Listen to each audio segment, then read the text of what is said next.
mamo aqua ba e batuma GHS so and I am a user sabre be the training issues and I ebe so mo ewe fide so e was your former kaya na watch etrem no Gloria Kani any ego prophet trend the power o man mu sign baby daddy issues are man who me so Gloria Kani be kato abonten say ego prophet won hwe no until the new share one no and the back at say what protecting of for all this while what hiding it in if you man sign any matter say still na no as the wo bu ne kwasia sa and same way e man no me so no same be na ta sha se e wo mu at say ohima jake krade no ho baji mu bia twesi gwache papa no saga ona ono so din ebe pie mu ebi na sesi ade twesi gwache adamfo na bra papa no saga ne man hu mi so atese na di bobo na ekoso enkofo kasa factory sigwache ne ya wo de betu jo social media so no one of the now for kasa man no ye Ogyam a kasa wo Ch0p'ped and e biem so all social media platform mat Tracy Gwache se wono Gloria Kani na nipa boni ni de se in sempi na wo keka fa Gloria Kani se si ade bra baby daddy issue asa ba se Gloria Kani ade fo akoma ego prophet the D.A.P.A. and the banner so ego prophet and Shannon and Cherry Banner and no and Ogyam after opportunity no as a day damning revelations about to draw at the Alpha Gloria Kani home. Now this time around no name summer with the to Janet Resem.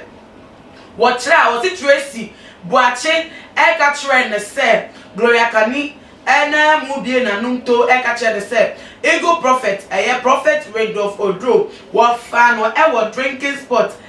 to say bra no we are to no look share what drinking spot now and what fan wa there's a new saying ebe pie mu and nam so ama babe mu say ada na nsem pie baby daddy struggle that Gloria Kani any ebie mu so no ego prophet and team now what the nsem we etu dano na say or discussing issue no ne Gloria Kani and say wa beto da fa no no ewo ko TV na no nam so e mo ka asasem we etu emu na no na Ghana fo bi so e ka se da bi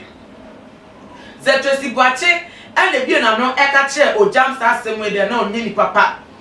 already na ye nim say ne ye bi etrese ono emu no de be patch no but said to go to that far extent to say and sema Gloria Kani confided in her catch ni no na te say say say ngwa sebre aba obi egu no woni ma se no akoka de atre Ogyam ye bema because na dan for no so dia betu abonti a no so obema wa no te say obema wa no enda a no eye trot se nkuma na wo so ka tra man san no na no wo mumie no wo man das bampa edi ebi mu so e of the view said that be se Tracy Gwache ka kire Ogyam na ejina de Gloria Kani so e de ye ono Tracy Gwache ne papa no saga na ensem e ma ne hu me so no wono a Gloria Kani e na be hye mu kenyama te se wo board JDM former president John Dramani di grass wono na e papa no esaka sai ensem about enkola no DNA bi mu so no se ye friend se krapo DNA ni blackmail ana ye Tracy Gwache e blackmail JDM ni nya no de to do no ma sa ensem ni nya no wo de cement shema etinti magana ha ma te se Ghana for dodo na actually JDM for papa no saga no ninti se ye Tracy Gwache so de bia ye na no ne kwai so anu no o de aye no so de bia ye no na so ni niam no ko for dodo na aka se dapi ayonkofa enye for pema esese yen fa yonkofa anase Ghana ha enye trend esese yen follow ayonkofa emu se wo fa yonko na boni esi wo no yonko entema enu ntrese de akoso ebra na mo fa yonko no you be hu some cause some weakness be bia mo hwe so na dem wa ta abre no kana protect mo na mo kana mo jima ni no na te se ntokwa aba ebufo ne mente mo ase abenti na eno mu de ti da na no exercise mo suba mu ehye mu no enye suban pa na obera and kwase so no na the trend of the day wo go fo ma fa yonko fa che ate se wo me to social media be bia ye hu so wo mo nambo wo mo bedane atamfo pe ensema wo mo yipie e de form wo mo to say ensem no eri do pa ensem no ebi bo mate se na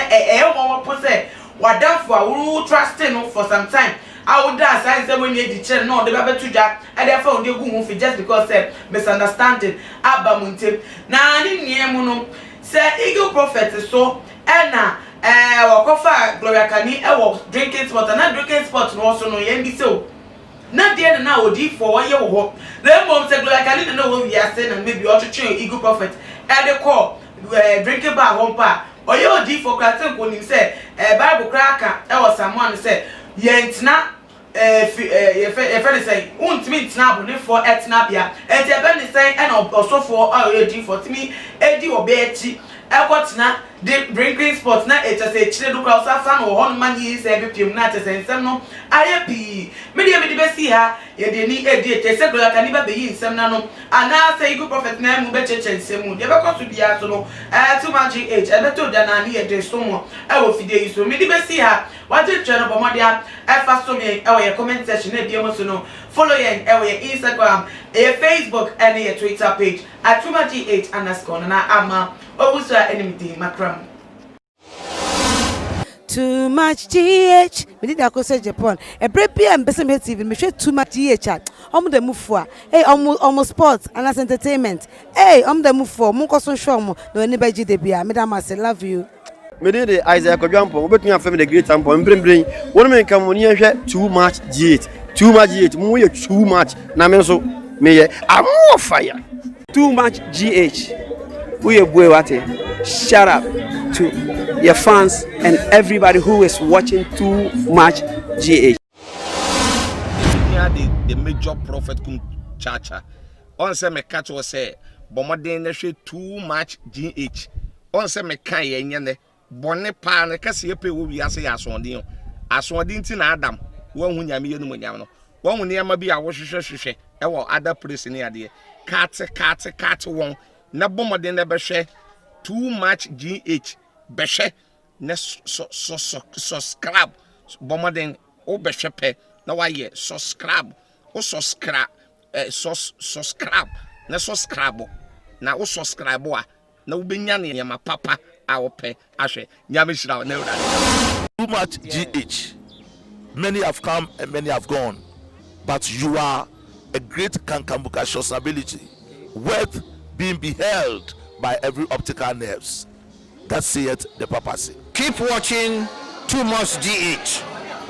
and you get the best of entertainment, the best of everything you want. My name is Ogyam One. Keep watching Too Much GH. It's the best. Keep watching Too Much GH.